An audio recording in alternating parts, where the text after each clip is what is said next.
And then this little thing that kind of sticks out of the mountain is called the disappointment cleaver. The story goes that there were some guys way back, long time ago, trying to summit Rainier, and it was just really, really bad conditions. And they got lost and ended up on top of that and thought that they summited. Oh, that sucks. And then down climbed it, and the weather kind of cleared up, and they were like, ah. 901 Hotel, turn left heading 130, runway 17 left, clear for takeoff.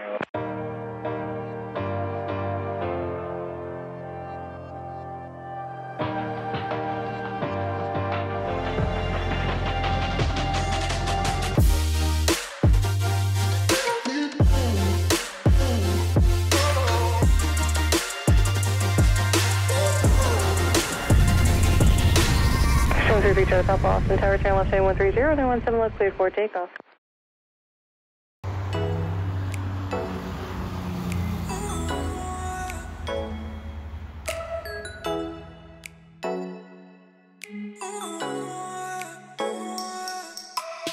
After moving to Seattle, one of the first things I did was immediately look in the area and find all of the airports. I found this cool little airport back in the cut of the mountains called Ranger Creek. A few months later, Shane texted me one day and said, "Hey, do you still want to check out Rainier and land at Ranger Creek?" And of course I said yes. We fueled up at Paine and got ready to go. Paine Tower, Archer 30322, holding short, 16 left, Golf 1, ready to go, southeast, Archer. Archer 30322, Paine Tower, southeast, unapproved, runway 16 left, clear for takeoff. Clear takeoff, 16 left, southeast, 322.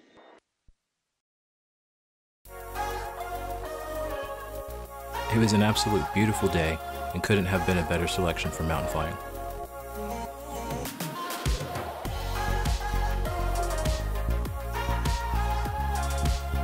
As soon as we took off from Paine, you could see Rainier in the distance.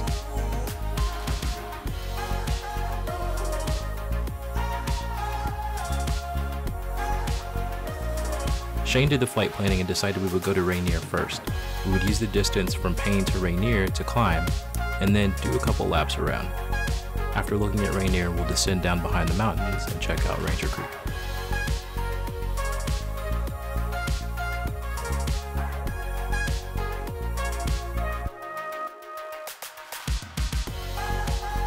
We checked traffic before we called up Seattle Approach and saw that air traffic was relatively slow.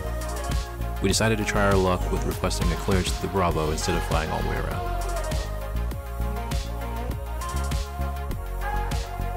Once we got to the edge of Paine's airspace, we requested to change frequencies early so we can go ahead and start climbing up through the Bravo. Tower 322, request frequency change. R322, frequency change approved today. Seattle approach, Archer 30322, VFR request. Archer 30322, approach, go ahead. 322, we are 3 to the north of Issaquah, level 4,800, request Bravo transition up to 10,000, present heading. 322, Roger, what's your destination? 322, we're doing a sightseeing tour around Rainier. We're 30322, squawk 0346 and ident. 0346, ident, 322.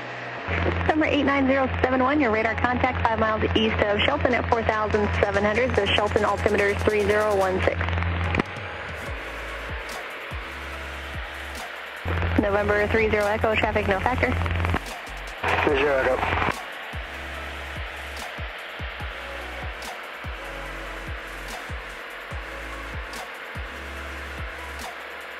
Archer 30322's radar contact 5 miles northeast of Renton at 4,800. Seattle altimeter is 3020. And on your present heading, you're clear to climb the Bravo up to 9,500 for now. All right, 302,000 and clip to 9,500 in the Bravo 322. Thank you. Wonderful. Yeah. After getting our Bravo clearance, we had a constant speed and constant rate of climb all the way until we reached Rainier. Flying into Seattle and landing at SeaTac, I've seen Rainier from relatively close, but nothing prepared me for the views of GA.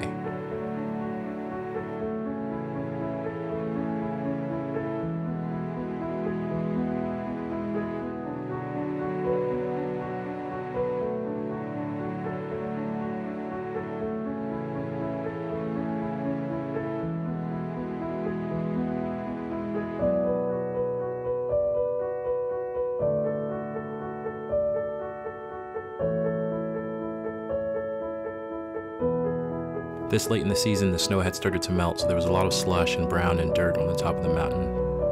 But it was absolutely breathtaking.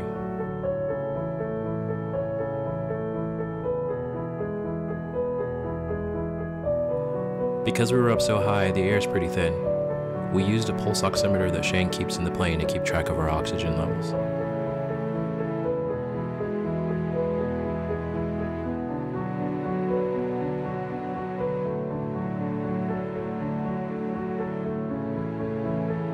It took a few minutes to get all the way around Rainier, so we only did one loop. We started our descent down into the foothills and headed toward Ranger Creek.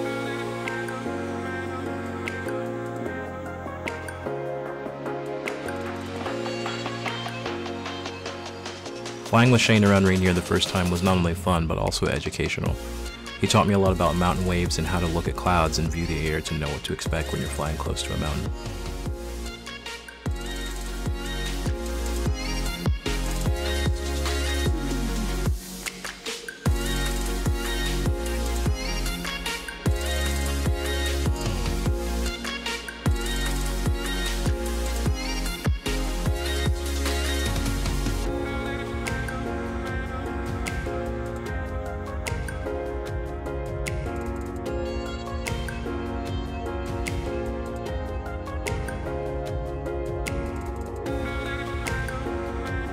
Even flying away from the mountain, there was just beautiful sights in all directions.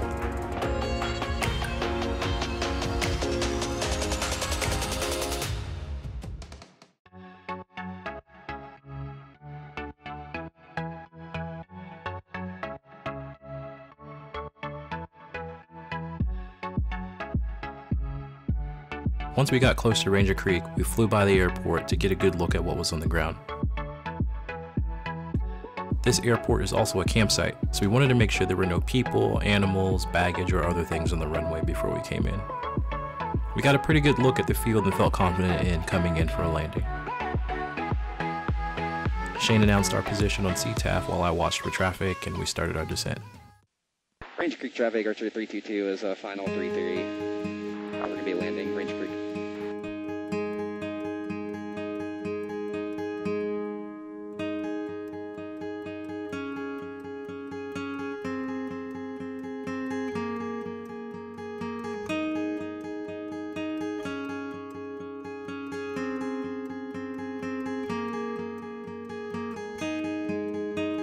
Tall trees.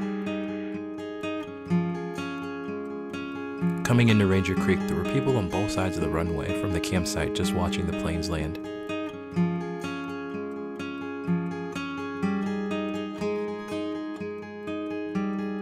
Every time a plane came in, they would wave and the pilots would wave back, so we made sure we didn't break the tradition.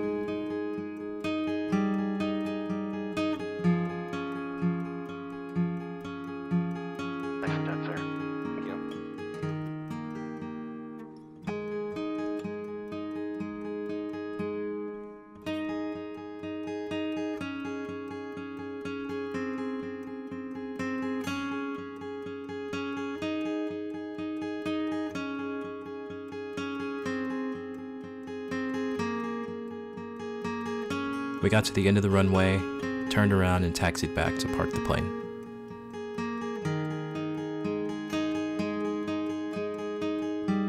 Washington has a really cool program where different GA airports have stamps you can put in a book. Once you get enough stamps, you can get a patch, you get wings, and if you get enough, you even get a jacket. So we made sure to sign the guest book and get a stamp for Shane's book.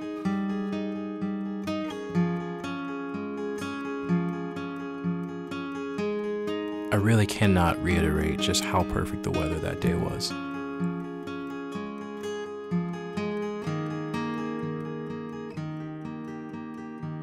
We hung out at the airport for a little while, just being fans of aviation. We watched quite a few planes come and go, met some cool people, and decided to pack it up and head back.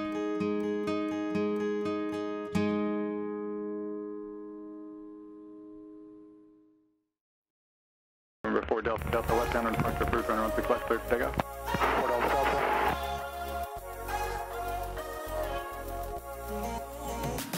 Archer 322, runway 16 left, clear to land. Oh yeah, 16 left.